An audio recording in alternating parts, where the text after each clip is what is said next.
रामचंद्र रघुवीरा रामचंद्र रणधीरा। रामचंद्र रघुवीरा। आज है रामनवमी। अब रामनवमी की जब हम बात करते हैं, भगवान राम की बात करते हैं, तो भगवान राम की बात करते हैं तो इसका गुणगान हम देखते हैं कि कैसे मतलब सीनियर वैष्णव कैसे करते हैं इसका गुणगान। तो अभी हम देख रहे हैं कि पूरी तरफ चारों तरफ एक माहौल बना हुआ है नेगेटिविटी का, चारों तरफ कोरोना वायरस एक बहुत तकलीफ वाली सिचुएशन है जहाँ हर कोई परेशान है। इस परेशानी में एक चीज, जैसे मैं थोड़े दिनों पहले एक क्लास में बता रहा था कि जैसे बहुत नेगेटिविटी है चारों तरफ, तो जैसे कोई गंदा अगर ग्लास है, अगर वो बहुत गंदा है, मिट्टी है उसमें भरी हुई, तो अगर उसको साफ करना है तो उसको अगर क्लीन करना है तो उसको साफ पानी से धोना होगा, उसमें साफ पानी फ्लो करना होगा, तो ऑटोमेटिकली उसकी मिट्टी बाहर निकल जाएगी। उसी प्रकार जो चारों तरफ जो नेगेटिविटी फैली हुई है उसको हरिनाम, भगवान राम, भगवान हरिनाम की, हरि कथा की और भगवान राम की कथा की पॉजिटिविटी से अगर हम उसको फ्लो करेंगे तो ये जो बाहर का जो बहुत जो दावा अग्नि है जो बहुत परेशान कर रही है उसकी शांति मिल सकती है। और इसका प्रमाण ये ऐसा मैं कह रहा हूँ ऐसा नहीं है, ऐसा स्वयं शिव जी कहते हैं पार्वती जी को। शिव जी कहते हैं पार्वती जी को, चरितम रघुनाथस्य शत कोटि प्रवस्थरम एक काम शरम पाशम महापातकम नाशनम। महापातक नाशनम, महापातक मतलब बहुत बड़े बड़ी तकलीफें, बहुत बड़ी बड़ी जो समस्याएं हैं, वो सारी परेशानियां, सारी दुख हैं, इन सब को नाश करने वाला है। नाश क्या करने वाला है? चरितम रघुनाथस्य, रघुनाथ भगवान राम का जो चरित है जो उनकी लीला है, अगर उनको कोई अगर श्रवण करता है तो वो सारे महापात मतलब सारी दुखों, सारी आपदाओं का नाश करने वाला है, ऐसा शिव जी बताते हैं पार्वती जी। प्रश्न आता है कि अगर इतना सरल है तो सब कोई भी कर सकता है, कोई भी सुन सकता है, फिर तो सब लोग मतलब हमारे देश में तो फिर तकलीफ होनी ही नहीं चाहिए, दुख होना ही नहीं चाहिए। पर ऐसा नहीं है। यमराज भी बताते हैं, श्रीमद् भागवतम में आता है, यमराज बताते हैं यमदूतों को, कि बेसिकली ऐसी बहुत लोग हैं जो मानेंगे नहीं, जो ये विश्वास करेंगे नहीं, वो भगवान के द्वेषी हैं। प्रभु जी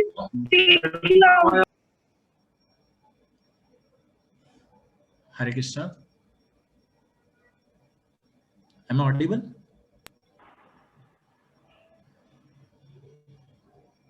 Yes, प्रभु जी। ओके। तो बात चल रही, तो यमराज बताते हैं यमदूतों को, कई लोग ऐसे हैं जो द्वेषी हैं, जो ये मानेंगे नहीं, इस बात को मानेंगे नहीं। और वो कैसे होंगे, उनको कैसे पहचाना जा सकता है, कौन है वो लोग जो द्वेषी हैं, जो नहीं मानते हैं, जो ये लोग हैं, वो कौन लोग हैं? तो उसका वो बताते हैं यमराज बताते हैं यमदूतों को, जीवन वगति भगवत गुण नाम ध्येयम, मतलब जिनकी जीवा पे एक बार भी भगवान का नाम नहीं आया, चेता च न स्मरति तत् चरणार वृंदम, जिनके चित्त में, जिनके मन में एक बार भी भगवान राम का चरणों का, भगवान कृष्ण के चरणों का उन्होंने प्रणाम, उनको उनके चरणों का मतलब उनके चरणों को अपने हृदय में धारण नहीं किया है। कृष्णाय नो नमति, बहुत क्लियर है, कृष्णाय नो नमति यत शीर एकदापि, मतलब जो भगवान कृष्ण के सामने, भगवान राम के सामने एक बार भी झुके नहीं है। तान अनुद्यमस्तु कृता विष्णु कृत्यान, ले आओ कृत्यान, उनको लेके आओ मेरे पास। ये वो लोग हैं जिनको भगवान, अब यमराज बताते हैं, ये वो लोग हैं जो एक्चुअली पापी हैं, जिनके साथ जो बेसिकली जो भगवान का एनवियस है और भगवान की शरण ग्रहण नहीं करते। अब ऐसी बात है कि भगवान राम की शरण ग्रहण नहीं करते, भगवान राम की शरण, भगवान राम, आज रामनवमी है, भगवान राम के जब चरित्र की बात करते हैं तो भगवान राम के चरित्र को समझने की कोशिश करते हैं।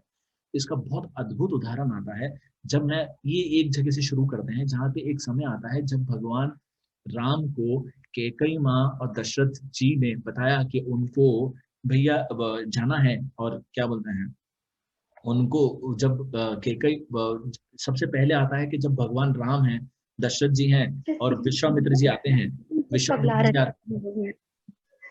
विश्वामित्र जी आते हैं दशरथ जी से मांगने के लिए भगवान राम को अपने जंगल में ले जाने के लिए, जंगल में ले जाके, ताकि वो लोग यज्ञ अच्छे से कर सके।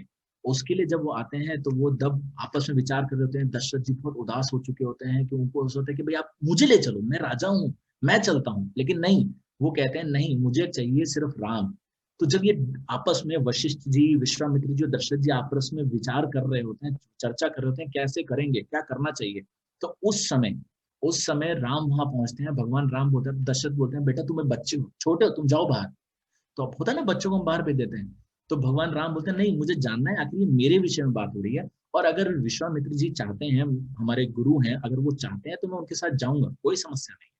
तो फिर दशरथ जी कहते हैं ठीक है, अगर तुम जाना ही चाहते हो तो ठीक है जाओ, कोई समस्या नहीं, लेकिन एक काम करो, पूरी सेना, अपनी पूरी अयोध्या की सेना को साथ लेके जाओ। भगवान राम बोलते हैं अगर सेना से उन राक्षसों का वध हो सकता था तो मेरे जाने की क्या जरूरत थी। तो दशरथ बोलते हैं अच्छा ठीक है, तुम कहते हो सेना को मत ले जाओ, कम से कम कुछ कुछ लोगों को अपने साथ, कुछ अंगरक्षकों को तो ले जाओ अपने साथ में। तो भगवान राम बोलते हैं अगर मुझे अंगरक्षकों की जरूरत है तो मुझे बताओ, फिर मैं वहां जाके किसकी रक्षा कैसे करूंगा जब मुझे खुद अंगरक्षकों की जरूरत है। ये भगवान राम का मूड है, मैं जाऊंगा, मैं अकेला ही जाऊंगा, मुझे जाने दीजिए पिताजी। इस तरह से भगवान राम का मूड था बचपन से ही। और हम देखते हैं उसके बाद जब उनको पता चला, जब भगवान राम जब केकई महावर मांगती है, दोनों वचन मांगती है दशरथ जी से, और कहती है कि भगवान राम को भेजिए जंगल की ओर 14 साल के वनवास के लिए। तो वनवास के लिए भेजते हैं, तो जब वो जाते हैं, जब वो वहां जाते हैं, जैसे वो जाते हैं पिताजी के पास, पिताजी के कक्ष में, उसमें भवन में, वहां जाके जब उनको पता चलता है तो जरा भी निराश नहीं होते, जरा सी भी परेशान नहीं होते। और इससे सबसे बड़े कमाल की बात बताऊं आप लोग, उसके बाद जब कौशल्या माता को, जब वो माँ है, उनको पता चलता है कि पिताजी ने पुत्र बेटे राम को ऐसा ऐसा दिया है कि उनको जंगल जाना है, जंगल जाने का उनसे मांगा है, कहा मतलब आदेश दिया है, तो वो बुलाती हैं बच्चे को सांत्वना देने के लिए। माँ का मनोभाव होता है कि बच्चे को अपना मन, बच्चा दुखी होगा उसको सांत्वन करें, उसको उसका मन हल्का करें। तो वो बुलाती हैं अपने कक्ष में, और कौशल्या माँ जब उनको बुलाती है तो भगवान राम वहां पहुंचते हैं। और भगवान राम बड़े उत्साह में, जब कौशल्या माँ पूछती है कि क्या हुआ बेटा पुत्र, तो वो इतने उत्साह से, इतनी खुशी से बोलते हैं कि माँ मैं बहुत खुश हूँ। तो वो बोलती क्या हुआ पुत्र बेटा, ऐसा क्या है। वो कहते हैं माँ पिता देहि मोहि कानन राजू, मतलब पिता ने मुझे कानन राजू, और कहा कि जहां सब भरत भरत में बड़ काजू, मतलब वो कहते हैं कि पिता ने मुझे, पहले मैं छोटा सा एक छोटे से अयोध्या के राजा, नगरी का राजा बनने वाला था, लेकिन पिता ने मुझ पर बहुत बड़ी कृपा की है, और उन्होंने मुझे पूरे जंगल का राजा बनने के लिए मौका दिया, कहा है तुम जाओ और पूरे जंगल का राजा बनो। ये मूड था, क्या नेगेटिविटी से कैसे पॉजिटिव थी, जरा सा भी दुख नहीं और इतनी खुशी। और ये कहते हैं वहां जाके मुझे और बड़े बड़े काम करने हैं, उसके लिए मुझे पिताजी ने आशीर्वाद दिया है, माँ मुझे आपके भी आशीर्वाद की जरूरत है और मैं जाना चाहता हूँ, मुझे आज्ञा दीजिए। ये मूड होता है, क्या मूड है भगवान राम का। भगवान राम की इसी बारे में अगर हम बात करते हैं तो इसमें देखते हैं कि जैसे कई बार ये विषय आता है कि ऐसा क्यों, तो कई बार क्या होता है कि हमारे गुरुजन, हमारे शिक्षा गुरु कई बार हमें ऐसे आदेश दे देते हैं जिसकी वजह से हम लगता है कि मुझे ये सेवा क्यों, केवल मैं ही क्यों, कोई किसी और को कोई सेवा मुझे पसंद नहीं होती, हमें पसंद नहीं होती, अगर हमारे सीनियर हमें वो सेवा दे दे तो हमें अच्छी नहीं, हम बोलते हैं मैं ये नहीं करना चाहता। यहाँ राम सिखा रहे हैं ऐसा नहीं है, राम कह रहे हैं जो मिल रहा है उसे लेना, और बिल्कुल अच्छे पॉजिटिव मूड से लेना, बहुत अच्छे तहे दिल से। और उसी में भगवान जब सीनियर देते हैं तो उसके साथ शक्ति देते हैं, जैसे पिता ने उनको अगर जंगल भेजा तो आशीर्वाद भी, इस तरह से वो खुद राम बताते हैं। इसके बाद भगवान राम जब वहां चले गए, वहां जाने के बाद, जंगल में जाने के बाद, एक बहुत अद्भुत कथा है एक्चुअली। अगर हमें भगवान राम को देखते हैं और वहां सीता माता को देखते हैं, जो सीता माता उनके साथ गई थी, सीता माँ, अगर वो स्वरूप है स्वयं भक्ति का, प्रेममय भक्ति, सीता माँ भक्ति का स्वरूप है। और इसका बहुत बड़ा अद्भुत उदाहरण ये है कि सीता माँ, माता सीता जनक महाराज को कहाँ मिली, कोई बता सकता है जनक महाराज को कहाँ मिली।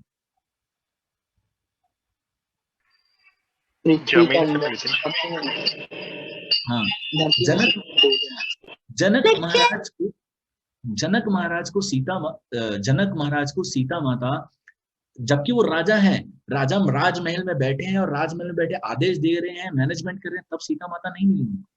जब वो अपने लोगों को साथ, अपनी बच्चों, अपने परिवार के साथ, कोई अगर घर का काम, घर के परिवार वालों के साथ बातचीत कर रहे हैं, प्रसाद दे रहे हैं, तब उनको सीता माँ नहीं मिली। सीता उनको कहाँ मिली, उनको भक्ति कहाँ मिली, उनको प्रेम कहाँ मिला, जब उन्होंने अपने राज्य को छोड़ा और उसके बाद लोगों के कल्याण के लिए उन्होंने जब खेत जोता, जब खेत में जाके परिश्रम किया, तो वहां जाके जब वो खेत जोता तब उनको सीता मांगा। यहाँ एक चीज बहुत अद्भुत सिखाई जाती है कि भगवान स्वयं राम भी स्ट्रगल परिश्रम करते हैं और भगवान राम भी बाहर निकलते हैं। और अगर हमें भक्ति चाहिए, शुद्ध भक्ति चाहिए, तो थोड़ा परिश्रम तो करना होगा, थोड़ा कंफर्ट जोन से बाहर आना ही होगा, वरना शुद्ध प्रेम, शुद्ध भक्ति बैठे बैठे नहीं होने वाला। दैट इज वेरी क्लियर, यहाँ मिलता है। और इसका उदाहरण यहाँ नहीं है, इसीलिए उनको जनक महाराज का, अगर हम जनक महाराज का दूसरा नाम क्या है, विदेह।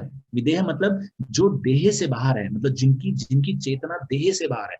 विदेह मतलब देह मतलब देह, और विदेह मतलब जिनकी चेतना देह से बाहर है, जो देह की चेतना में नहीं रहते हैं, उनको मिली शुद्ध भक्ति।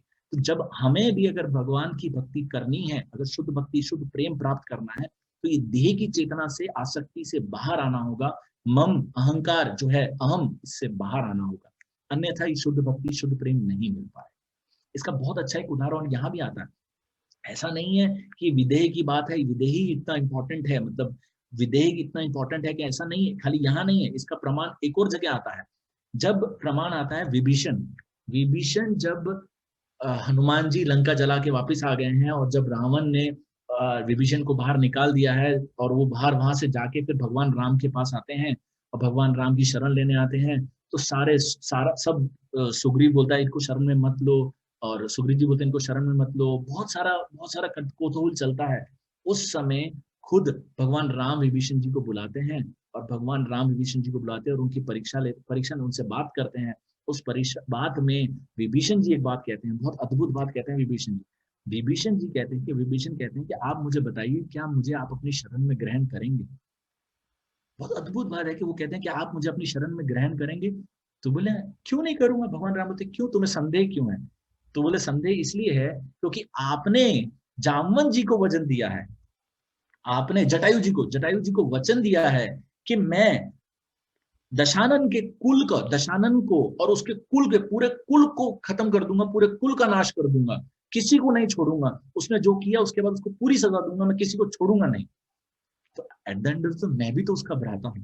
बोले ये कैसी बात करें? वो खुद कहते हैं नाथ दशानन कर मैं भ्राता, नाथ दशानन, मैं दशानन का भाई हूँ, तो मैं भी तो उसी कुल का हूँ। तो अब आप मुझे बताइए, आप मुझे शरण देंगे या मरण देंगे? मुझे आपको यहाँ मिलना है या रण में मिलना है? बताइए कहाँ मिलूं मैं आपसे, कहाँ मिलना चाहिए? तो वो कहते हैं नहीं, मैं, भगवान राम बोलते हैं चिंता मत करो, तुम अब तक किसकी वजह से शरण में नहीं थे? बोले हाँ, दशानन की वजह से। तो बोले नहीं, तुम किसके भाई हो? बोले मैं तो दशानन का भाई हूँ, स्वाभाविक है, रावण का भाई हूँ। तो बोलते हैं वो तो तुमको याद है कि तुम रावण के भाई हो, पर तुमको एक बात और मैं बताता हूँ, पहले चेक करो कि मैं तुमको अगर शरण दूंगा तो मैं किसकी वजह से दूंगा।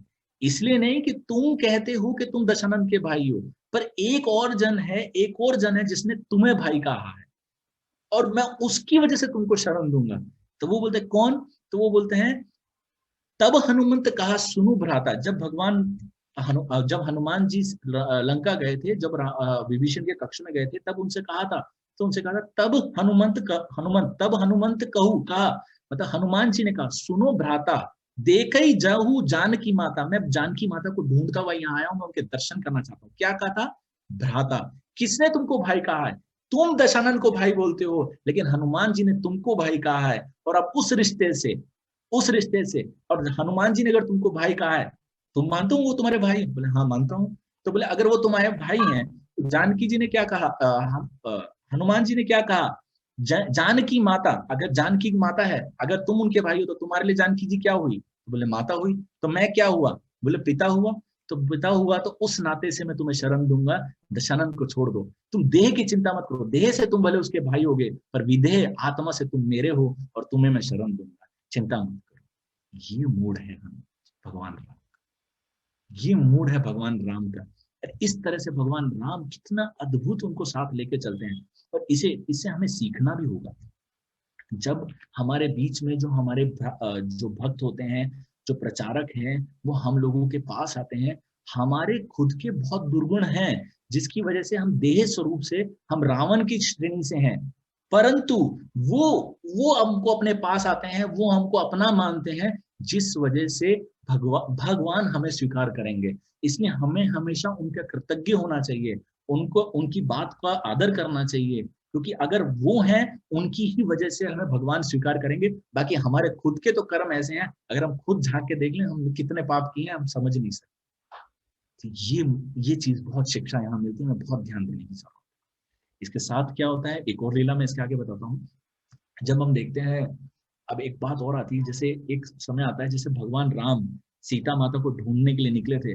भगवान राम वन वन भटक रहे हैं, लेकिन वहां उन्होंने किसी बलि के साथ, बलि महाराज के साथ संधि नहीं की, उनके साथ दोस्ती नहीं की। उन्होंने मित्र किसको बनाया? सुग्रीव को।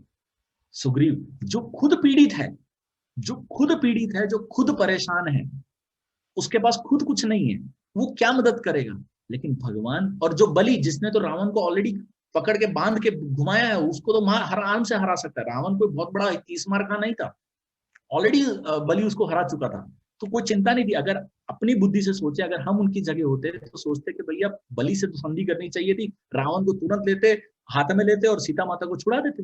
लेकिन भगवान राम ऐसा नहीं कहते। भगवान राम ने किससे संधि की, किससे मित्रता की? सुग्रीव के साथ।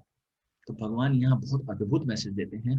भगवान, जो लोग अपनी पोजीशन, अपनी चीजों की वजह से जो गलत कपट कर रहे हैं, जो गलत काम कर रहे हैं, भगवान उनका साथ कभी नहीं, भगवान उनको अपने साथ कभी नहीं लेंगे, भगवान उनको अपनी शरण कभी नहीं देंगे। भगवान उनको देंगे जो सरल है, भले उनके पास कुछ ना हो, पर उनका हृदय निर्मल है, कोमल है, जो निष्पाप है, उनको अपने साथ देंगे। और इसका बहुत अच्छा उदाहरण भी आता है। एक बहुत छोटा सा वो बताता हूँ आपको। जब भगवान राम, जब पहले किष्किंधा में पहुंचे थे, किष्किंधा के पास पहुंचे, तो वो आ रहे थे दोनों भाई। तो सुग्रीव को लगा ये कौन है, पहचाना नहीं, जानते नहीं अपन इनको कौन है। तो उन्होंने हनुमान जी को भेजा। हनुमान जी जाते हैं, हनुमान जी जाते हैं उनके पास, और हनुमान जी जाते हैं भगवान राम के पास ब्राह्मण के वेश में। ऐसे नहीं जाते डायरेक्ट, ब्राह्मण के वेश में जाते हैं और उनको प्रणाम करते हैं। तो भगवान राम उनको पहचान लेते हैं। फिर इनके बीच में बहुत अच्छा डिस्कशन होता है। लेकिन नहीं चाहिए। बहुत एक कमाल की बात मैं आप लोग को बताता हूँ। इसमें बहुत कमाल की बात आती है कि भगवान राम पहले बताते हैं कि सुग्रीव जो है वो आपके दास है। क्या बताते हैं? भगवान पहले बताते हैं कि आपका एक दास है जो पहाड़ पे आपका वेट कर रहा है, आपको न्योता देने। तो भगवान बोलते हैं ऐसा कैसा दास जो वहां पहाड़ पे बैठा है? अगर दास है तो आए, मुझे न्योता दे, फिर मैं आऊंगा उसके पास। तो हनुमान जी बोलते हैं तो एक काम करिए, आप उनको दास मत मानिए, आप उनको मित्र मान लीजिए। मित्र में तो ऐसी जरूरत नहीं है, ऐसी फॉर्मेलिटी करने की जरूरत नहीं होती है, तो आप उनको अपना मित्र मान लीजिए। तो भगवान राम बोलते हैं अरे क्या हनुमान, पूरी जब से आ रहा हूँ सभी मित्र ही मिल रहे हैं, पहली बार तो मुश्किल से कोई दास मिला था, वो भी तो मुझसे ले रहे हो। तो वो बोलते हैं, हनुमान बोलते हैं भगवान आप एक काम करो, आप उनको मित्र मान लो और आपका परम दास केवल मुझे बना दो, मैं आपका दास बनने के लिए तैयार हूं, मैं हमेशा आपकी सेवा करने के लिए। ये था हनुमान जी, और भगवान बहुत प्रसन्न होते हैं इस वजह से, और फिर जाते हैं सुग्रीव से मिलने के लिए। यहाँ पे इसलिए मैं ये बता रहा हूँ क्योंकि भगवान एक चीज बहुत क्लियर कर रहे हैं कि भगवान उनके थ्रू, जो भी भक्त भगवान की शरण लेना चाहते हैं, वो भगवान किसी ना किसी भक्त के द्वारा ही उनसे मित्रता करेंगे, उनको अपनी शरण लेते हैं। अन्यथा सुग्रीव को भी भगवान शरण में नहीं लेते, बिकॉज हनुमान जी जो उनके दास हैं, जो भक्त हैं, उन्होंने उनको कहा, उनको निवेदन किया, इसलिए उन्होंने सुग्रीव को भी अपनी शरण। यहाँ ये प्रमाण मिल रहा है विभीषण को भी इसी तरह से और सुग्रीव को भी इसी तरह से। इसका बहुत अच्छा एग्जाम्पल आगे भी हम देखते हैं। एक्चुअली भगवान राम के जीवन, रामायण में हम देखते हैं तो भगवान राम केवल नहीं है, अगर हम उनके जीवन से देखें तो बहुत अद्भुत एक एग्जाम्पल आता है। जब भरत महाराज को जब पता चलता है, पूरी सेना, पूरी अयोध्या नगरी, तीनों माताएं, सब लोग निकल पड़ते हैं भगवान राम को वापस बुलाने के लिए। भगवान राम को वापस अयोध्या बुलाना चाहते हैं। सब वो जंगल पहुंचते हैं, वहां पहुंचते हैं, वहां देखते हैं तो भगवान राम जब सबको देखते हैं, सबसे पहली बार मिलते हैं, तो भगवान राम पता सबसे पहले क्या करते हैं? भगवान राम सबसे पहले प्रणाम करने जाते हैं कैकेयी माता कैकेयी को प्रणाम करते हैं। भगवान राम ये नहीं करते हैं कि पहले कौशल्या माँ जो उनकी खुद माँ है, नहीं, उनको नहीं, सबसे पहले कैकेयी माता को प्रणाम करने जाते हैं। और वो इसका उदाहरण क्योंकि वो जानते हैं कि उनके हृदय में दुख है। पूरा जो मैं यहाँ आया हूँ, मैं बड़े बड़े काम यहाँ करने आया हूँ, यहाँ बहुत कुछ करना है, उनको पता है, भगवान को तो सब पता है, लेकिन सब दोष किसको दे रहे हैं? कैकेयी माता को दे रहे हैं। तो उनके दोष को, उनके दुख को कम करने के लिए स्वयं भगवान उनके मन की बात जानते हैं और उनको प्रणाम सबसे पहले करते हैं। यहाँ हमें सीखने को मिलता है भगवान हम सबके हृदय की बात जानते हैं। भगवान हम सबके हृदय में क्या है सब जानते हैं। ज्यादा चिंता करने की, ज्यादा सोचने की जरूरत नहीं है। बस शुद्ध भाव से उनका नाम, उनका चिंतन करें, उनकी सेवा करने का प्रयास करें। भगवान अपने आप उसको एक्नॉलेज करेंगे। ज्यादा विचार करने की जरूरत नहीं, ज्यादा सोच नहीं, ये नहीं सोचेंगे कि ये गलत है या सही है। भगवान की सेवा के लिए जो उपयुक्त है वो करने में कोई दिक्कत, भगवान ध्यान रख रहे हैं। इसका बहुत अच्छा एक और इससे बाद एक आता है कि हम देखते हैं भगवान राम जब जब जब वनवास के समय में उन्होंने कई कई राक्षसों का वध किया, जिसमें 14,000 राक्षस थे जो खरदूषण की आर्मी, खरदूषण के थे। खरदूषण थे, ताड़का थी, सुबाहु, मारीच, माकरक्ष, सबको सबको मारा। ये सब लोग कौन थे? आप लोग देखें तो ये सब वो लोग थे जो भारतवर्ष में राक्षस थे, जो भारतवर्ष के राक्षस थे, जो उसी भारत भूमि में थे, जिस अयोध्या। लेकिन उन्होंने जब उनको उनसे कोई बातचीत नहीं करी, भगवान राम ने उनसे कोई बातचीत नहीं करी, कुछ नहीं कहा, सीधा उनका वध किया। लेकिन जब उनके भाई रावण की बात आई तो पहले उनसे संधि करने के लिए, पहले बातचीत करने की कोशिश की। कभी अंगद को भेज रहे हैं, कभी हनुमान जी को भेज रहे हैं कि पहले बातचीत से अगर मैटर सलट जाए तो झगड़ा, युद्ध नहीं करना। बहुत अद्भुत विचार समझने की बात है। जो राक्षसी वृत्तियां हम सबके अंदर है, जो काम, क्रोध, लोभ, मोह, इन सब के साथ हमें बातचीत या इनको कुछ देने की जरूरत नहीं है। इनका तो वध ही करना है, इनको तो खत्म ही कर देना है। इनके बाहर विचार, इनके साथ बातचीत या इनके साथ नेगोशिएट करने की जरूरत नहीं। लेकिन जो दूषण हमसे बाहर लोगों में है, जो हमारे कंट्रोल में नहीं है, जब कुछ गलतियां लोगों में है, बाहर के लोगों में है, वहां जब आती है तो डायरेक्ट उनसे लड़ाई नहीं करनी है, उनसे पहले बातचीत करनी। बातचीत करके पहले बात को सुलझाना चाहिए। हम लोगों के बीच में अगर कोई मतभेद है, विवाद है, कोई भी विषय पे कुछ होता है, तो पहले उसे बातचीत करके निपटाना चाहिए। लड़ाई, युद्ध तो सबसे अंत का विषय, उससे पहले कुछ नहीं। यहाँ भगवान राम ये चीज सिखा।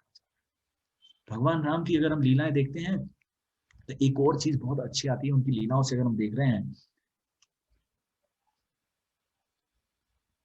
भगवान राम जब गए, भगवान राम से जब युद्ध करने की तैयारी चल रही थी, सब मंतना, युद्ध तैयार है, सब कुछ आ गया है और सारी चीजें, सिचुएशन बैठ गई है, और जब सामने सब, जब युद्ध करने की बात आई है तो अब सब मंत्रा कर रहे हैं, सब मीटिंग कर रहे हैं। तो जब भगवान राम युद्ध करने वाले हैं तो सब, विभीषण को बहुत चिंता होती है। विभीषण को चिंता होती है कि भगवान राम कैसे, मतलब आपके पास रावण जिसके पास इतनी शक्तियां हैं, दशानन है, बड़ी शक्ति वाला है, और आपके पास तो रथ भी नहीं है, आप तो नंगे पांव चलते हैं। बहुत अद्भुत बात यहाँ विभीषण कहते हैं, नाथ न रथ, नहीं तन पद त्राण। नाथ न रथ मतलब, हे नाथ, आपके पास ना तो रथ है, नहीं तन पद त्राण, मतलब आपके पैरों में तो चप्पल भी नहीं है, आपके पैरों का तो वो भी नहीं है। के ही बीरी जितब वीर बलवाना, कैसे आप इतने वीर बलवान रावण से जीतेंगे?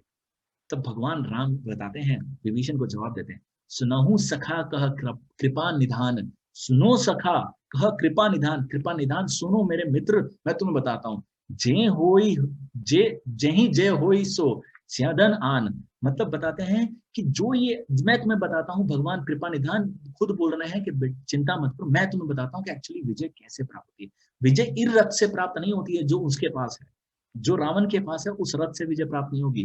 किस रथ से विजय प्राप्त होती है, इसके बारे में बताता हूँ। उससे पहले मैं आपको बताता हूँ, एक्चुअली हमें ये बताता है कि हमारे पास बहुत कुछ नहीं हो, अगर हम प्रचार करना चाहते हैं, भगवान की भक्ति करना चाहते हैं। कई बार लोगों के मन में होता है कि यार बहुत पैसा होगा तो हम भक्ति कर सकते हैं, या कईयों को होता है कि प्रचार के लिए बहुत कुछ होना चाहिए, बड़े बड़े लोग कर सकते हैं, हमारे बस का नहीं। ऐसा नहीं है।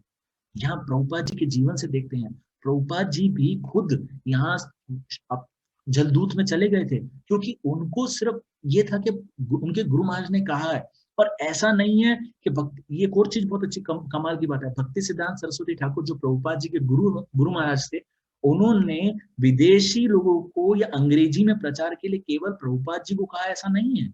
कई लोगों को कहा उन्होंने, कईयों को, अपने कई शिष्यों को कहा कि तुम विदेश जाओ, अंग्रेजी में प्रचार करो, अंग्रेजी भाषा में प्रचार को कई लोगों को कहा है, और कईयों ने प्रयास भी किया है, लेकिन सब निष्फल रहे हैं। कोई भी सफल नहीं हुआ, सब असफल रहे। और सबसे कमाल की बात, एक बौन महाराज है। अगर आप वृंदावन जाते हैं तो वृंदावन जाते हैं तो पता है, इस्कॉन मंदिर के सामने बौन महाराज की एकेडमी है। अगर आप लोग देखिए हो तो कभी वहां देखेंगे वो बॉन महाराज भी श्री भक्ति सिद्धांत सरस्वती ठाकुर जी के ही शिष्य हैं। वो भी विदेश गए थे, वो तो बहुत क्वालिफाइड है, बहुत एजुकेटेड शिष्य थे, बहुत सन्यासी थे। भक्ति सिद्धांत सरस्वती ठाकुर के टाइम पे ही सन्यासी थे, बहुत बहुत एजुकेटेड थे। वो भी विदेश गए थे, वो भी उतने सफल नहीं हुए जितने प्रभुपाद हुए। अब प्रभुपाद भी इतने सफल कैसे हुए, उसका उत्तर जो है, क्योंकि वो रथ जो है वो प्रभुपाद के पास था, जो भगवान राम अगले श्लोक में बताते हैं। भगवान राम बताते हैं किस श्लोक किस रथ से जीता जा सकता है। वो रथ का नाम है सौरज धीरज तेहि रथ चाका। सौरज और धीरज जिस रथ के दो चक्के हैं, दो पहिए हैं, सत्यशील दृढ़ ध्वज पताका। सत्यशील सदाचार जिसकी ध्वजा और पताका है। बल विवेक दम परहित धोरे। बल विवेक दम, दम मतलब इंद्रियों का वश में होना, और परोपकार, परोपकार ये सब उसके घोड़े हैं, ये सब उसके घोड़े हैं। क्षमा कृपा समतु रज जोरे। जो क्षमा है, जो दया है, ममता है, ये जो वो डोर है, जिसके पास ये रथ है, वो जीत सकता है, वो ये युद्ध जीत सकता है, और कोई नहीं सकता। अब यहाँ बहुत कमाल की बात आती है, सौरज क्या है? सौरज मतलब शौर्य। शौर्य बोले तो जो धर्म की शक्ति, जो एक मूल धर्म है, जो शक्ति है। जैसे हम देखते हैं कि हम देखते हैं प्रभुपाद जी ने हमेशा बताया कि एक्चुअली ये जो पूरी शक्ति है, जो वो प्रचार कर रहे हैं, जो प्रचारक होते हैं, एक्चुअली वो खुद के दम पे कुछ नहीं कर पा रहे हैं। ये सारी शक्ति की कृपा जो उनको उनकी शरणागति उनके गुरु से मिल रही है, ये उसकी वजह से हो रहा है। हम जोड़ा बहुत भी अगर कुछ कर पा रहे हैं, उसका पूरा श्रेय, जो उसकी पूरी शक्ति जो है, वो हमें गुरु प्रदान करते हैं। जब हमें दीक्षा मिलती है, जब हम उनसे शरण ग्रहण करते हैं, तब मिलती है। और जो धीरज है, हम धीरज रखते हैं जब वो कहते हैं कि ऐसा होगा, तो अगर हम उनकी बात पर धीरज रखते हुए करते हैं, प्रयास करते रहते हैं, तो उसका फल परिणाम जरूर मिलता है। इसके बाद बहुत कमाल की बात है, सत्य क्या है? सत्य की बात आती है। अगर हम धीरज की बात करते हैं तो एक बल, अगर हम बल की बात करते हैं तो इसका बहुत अच्छा प्रमाण मिलता है हनुमान जी के जीवन से। हम कहते हैं हनुमान क्या? अतुलित बल धामा। हनुमान जी से एक बार पूछा, जामवन ने पूछा कि हनुमान जी, आप इतने बलशाली हैं, आप इतना घबरा क्यों रहे हैं? जब समुद्र पे कूदना था तो वो बोल रहे हैं आप तो अतुलित बलधामा हैं, तो आप क्यों घबरा रहे हैं? तो हनुमान जी कहते हैं, हाँ मैं मानता हूं मैं अतुलित बलधामा हूं, मैं अतुलित बल का धाम हूं, मैं मानता हूं, लेकिन बल मेरा नहीं। बल किसका है? प्रभु राम का है, भगवान राम का है। मेरा बल खुद का कुछ नहीं है, वो तो उन्होंने मुझे कुछ समय के लिए दिया है, और वो उनका है। उनकी आज्ञा होगी तो उसमें उपयोग होगा, उनकी इच्छा नहीं होगी तो कुछ ना। ये वो बल है जिसकी हम बात कर रहे हैं। इसके बाद क्या कहते हैं? सत्य। सत्य मतलब जो गुरु परंपरा में चला आ रहा है, हमें उसी को ग्रहण करना चाहिए, इसके बाहर नहीं जाना चाहिए, अपने मन से कुछ नहीं होना चाहिए। और बल किसका? बल है वो साधना का बल। हमारे जो घोड़े हैं, जो चार जो ध्वजा और पताका है, जो ध्वजा और पताका है, तो जो सब क्या बोलते हैं, जो हमारा साधना का बल है, उसकी उसकी ध्वजा। और जो चार घोड़े हैं हमारे, जो बल विवेक, जो हमारी साधना का बल है, जो हम भक्ति भगवत ज्ञान लेते हैं, भगवत गीता पढ़ते हैं, तो उसका ज्ञान है, उसका विवेक है। उसके विवेक से हमें उसकी शक्ति को ग्रहण करना चाहिए।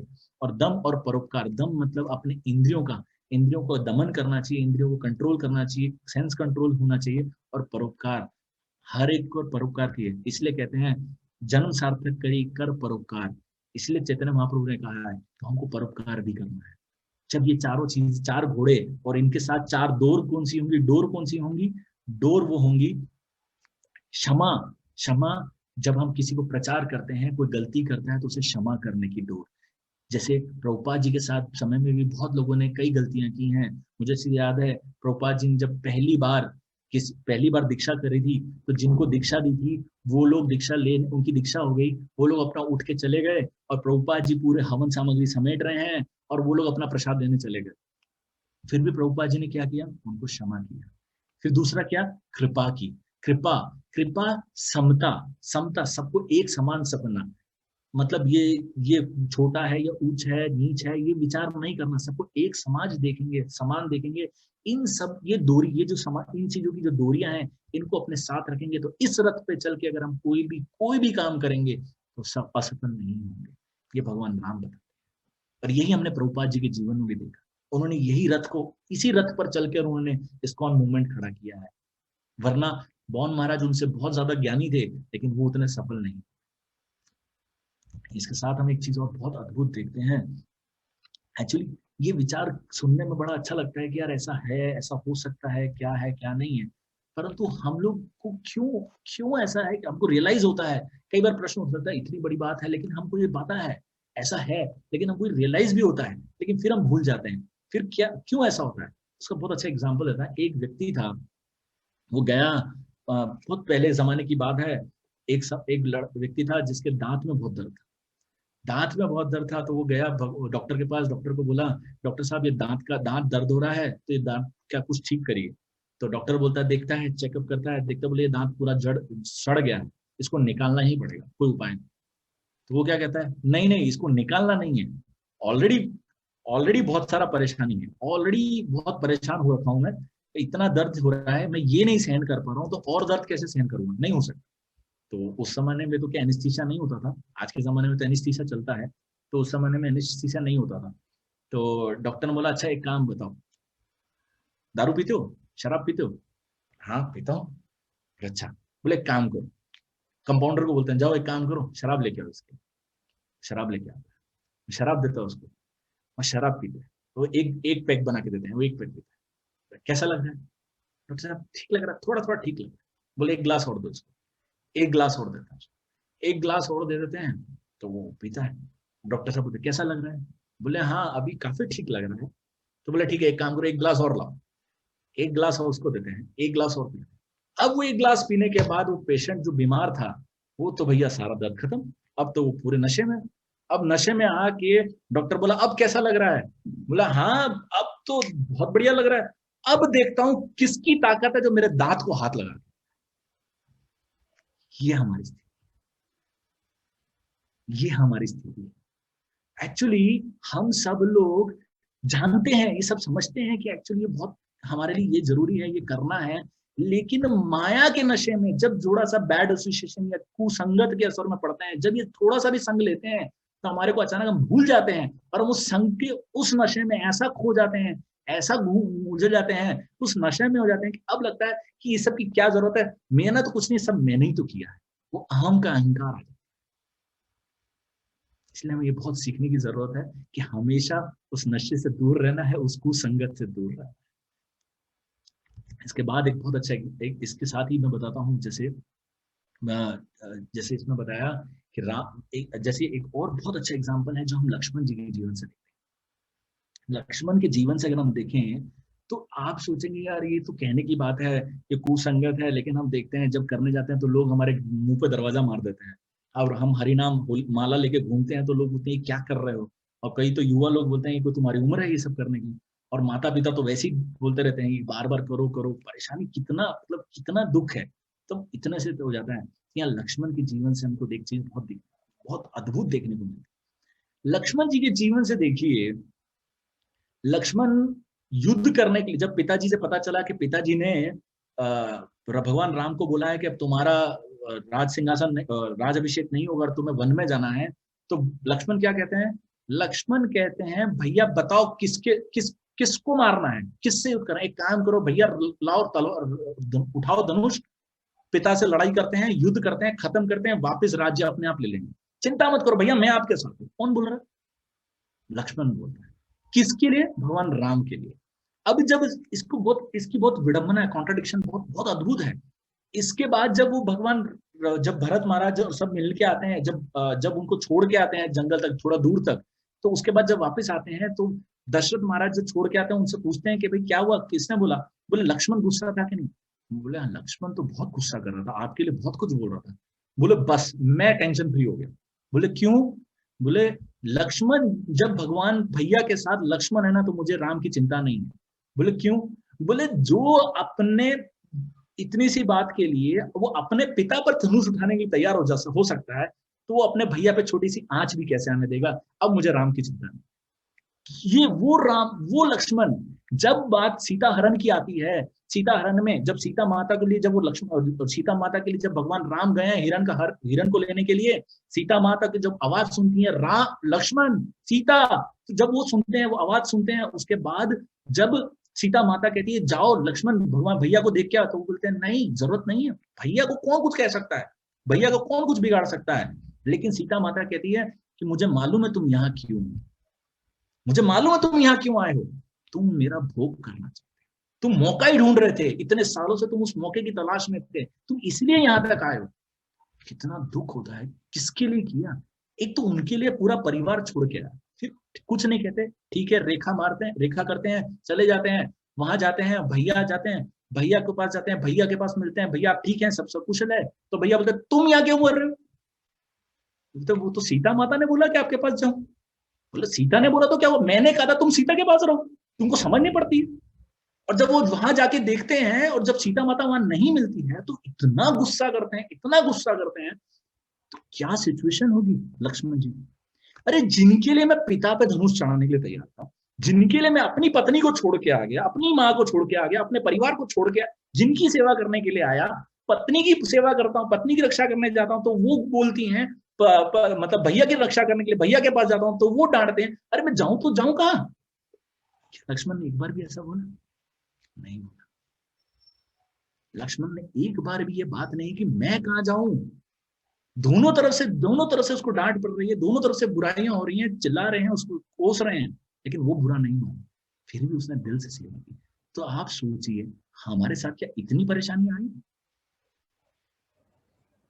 तो फिर हम भगवान राम को क्यों छोड़ देते हैं, क्यों उनकी शरण छोड़ने की हिम्मत भी कैसे कर सकते हैं। ये मूड ग्रहण करना है, तब अद्भुत तरीके से हमें भगवान राम की शरण मिलेगी, तभी वो हो पाएगा, अन्यथा नहीं हो पाएगा। और आज समय पूरा होने वाला है, मुझे नहीं पता मेरे पास कितना समय है, तो मैं रत्नभूषण प्रभु से पूछूंगा, प्रभु आप बताइए कुछ समय है तो मैं आगे बढ़ता हूँ, नहीं तो इसको यहीं एंड करने कंक्लूड करता हूँ, जैसा आप रत्नभूषण प्रभु आदेश दें। प्रभु बता सकते।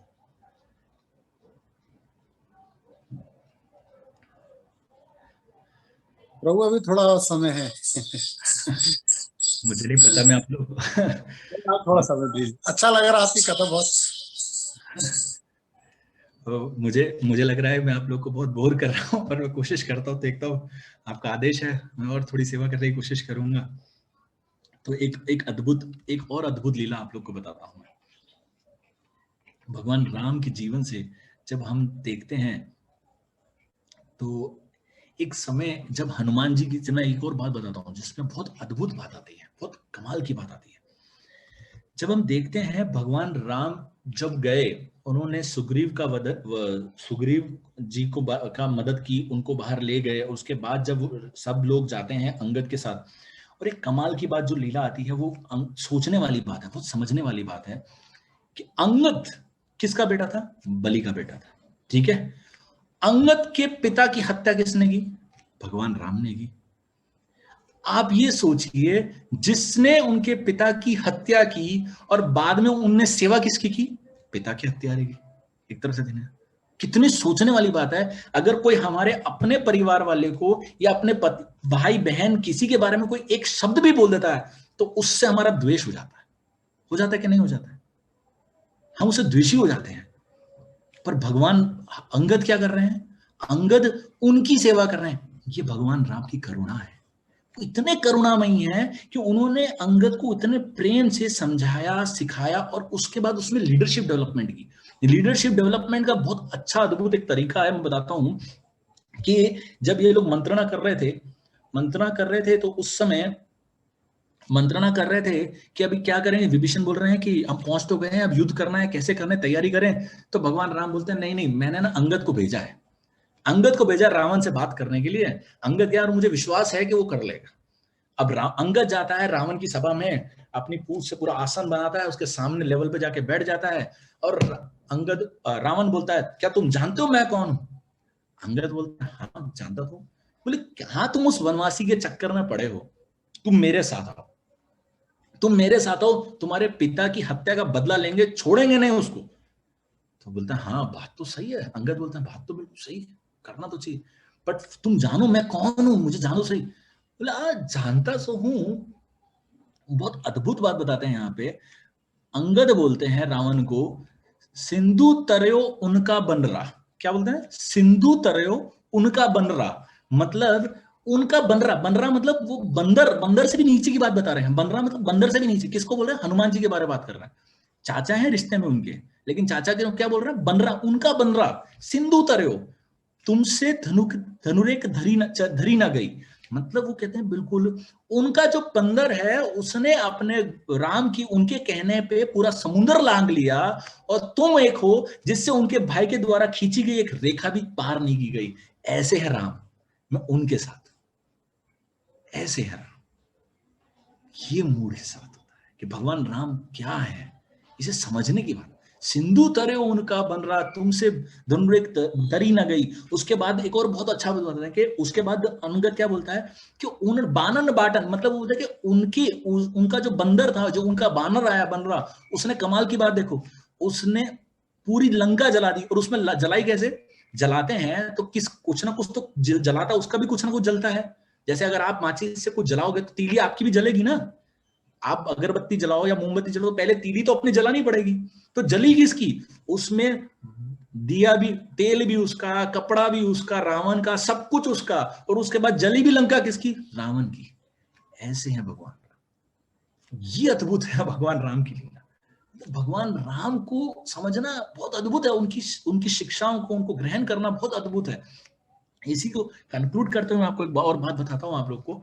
हम देखते हैं कि भगवान राम, आज रामनवमी का दिन है, रामनवमी के दिन हमें भगवान राम का जो प्रणाम मंत्र है उसे साथ ग्रहण करना चाहिए, और भगवान राम की शरण ग्रहण करनी चाहिए। तो उसके लिए हम सबसे मैं निवेदन करूंगा कि मैं जो प्रणाम मंत्र बोल रहा हूं मेरे साथ बोलिएगा, मेरे पीछे। रामाय राम भद्राय, बोलिए आप लोग अनम्यूट करके बोलिए। रामाय रामभद्राय रामाय राम भद्राय रामचंद्राय मेढ़से रामचंद्राय मेढ़से रघुनाथाय नाथाय रघुनाथाय सीताय सीताय पतिये नमः। सीताय पतये नमः। रामाय राम भद्राय रामचंद्राय मेढ़से रामभद्राय रामचंद्राय मेधसे रघुनाथाय नाथाय सीताय पतिये नमः। रघुनाथाय नाथाय सीतापतये पतये नमः। अब इसकी बहुत कमाल की बात मैं आप लोग के सामने रखता हूँ कि यहाँ बता रहे हैं हम भगवान को प्रणाम करते हैं जो सीता माता के पति हैं, जिन्होंने हम सबका ख्याल रखना है, और जो जो हम मतलब जो बहुत जो अद्भुत है, जो रघु डायनेस्टी से हैं, और जो सर्व मंगलकारी हैं। लेकिन अब उनको, उनका प्रणाम, उनकी भक्ति, उनकी शरण कैसे ग्रहण की जा सकती है, इसका बहुत अद्भुत उदाहरण हमें श्रीमद् भागवतम से मिलता है। वो कहते हैं तस्माद एकेन मनसा, तस्माद एकेन मनसा मतलब एक मन से, तस्मात और कुछ करने की जरूरत नहीं है। भगवान सततम पति मतलब जो भगवान है स्वयं, जो उनके मन लगाने, एक मन से उनको ध्यान की जरूरत है, उन पर ध्यान लगाने की जरूरत है। अब वो ध्यान कैसे लगेगा, उनको ध्यान कैसे लगाया जा सकता है, उनकी शरण कैसे ग्रहण की जा सकती है। श्रोतव्या, श्रोतव्या मतलब उनके बारे में सुन के, उनके बारे में सुन के, और कैसे, कीर्तित्व्यास, कीर्तित्व्यास मतलब उनकी कीर्ति गा के, कीर्ति गा के, और उसके बाद ध्येय पूजयश्च नित्यद मतलब उनका ध्यान करके, उनकी पूजा करके। कब, हमेशा, एक घंटे के लिए नहीं, आधे घंटे के लिए नहीं, या 10 मिनट के लिए नहीं, हमेशा, नित्य, हमेशा उनके बारे में सुनना चाहिए, उनकी कीर्ति करनी चाहिए, उनके गुणगान गाना चाहिए, उनको ध्यान लेना चाहिए, उनको अपने ध्यान में रखना चाहिए, उनको अपने चित्त में बसाने का करने की कोशिश, और उनकी पूजा करनी चाहिए। जब हम अगर ये करेंगे तो हमें निश्चय ही भगवान की शरण ग्रहण होगी, और सर्व मंगलकारी भगवान राम, उनकी लीलाएं, उनका चरित्र हमारे जीवन में उतरेगा, हम उसे समझ पाएंगे, उसे सीख पाएंगे, और हमारी सारी जो दुविधाएं हैं, सारी परेशानी है, उनका नाश हो। हरे कृष्ण। श्रील प्रभुपाद की जय। टैगोर प्रणाम।